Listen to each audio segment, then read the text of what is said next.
E me apresentar a roadmap aqui diferente via na parlamento e de building blocks nang ta juist prevenção. Pois a prevenção está ganhando hope atenção.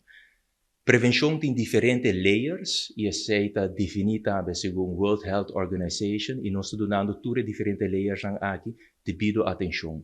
Diferentes fundações, entre outros, FADA, a cambiar um business model para juist incorporar a parte de saúde mental, pero assim está o caso também, por exemplo, para direção sociale zaken e também para família planear. É importante para explicar, a nossa parte de prevenção, vou mostrar que é causa de retorno para o que trata de saúde mental e, consequentemente, a parte de suicídio.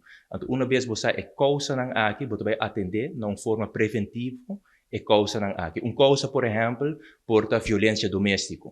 PCI, por exemplo, Fundação contra a Violência Relacional, está dando mais subsídio agora aqui. E porta abuso sexual. PCI não está assim, enfocar assim na roupa, riba é aspecto aqui, entre outros também, de aumentar subsídio para o que a Fundação respeitando.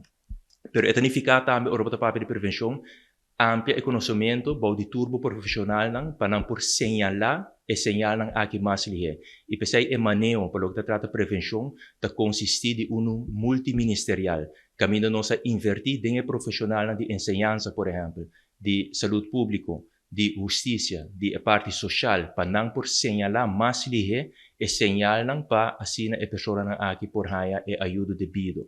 A bem que opleiding de mental health professional, a bem que praktijkondersteuners dan para o que GGZ, para de forma fortificar a eerste lijn, para no momento que gente tem mestre de ajuda aqui e não tem de guarda assim na largo, para por raia e ajuda. E tudo isso aqui aspecto não que touch é parte de prevenção. Pois tem diferentes programas em place de diferentes setores e, obviamente, também campanha de conscientização. Meu serviço é sumamente orgulhoso de full effect, de tudo profissional, para promover por visa que a saúde mental está echt tópico nacional que a toda gente está papel de nós temos congresso nacional agora aqui, caminho nós por de quebra estigma e é tabu também, para sobre isso também é importante. E de forma aqui, nós lo seguimos para o que trata de preventielijn, suicídio preventielijn, FADA está track o projeto aqui, está em preparação caba e, por certo, nós temos contato também com a Holanda para o que está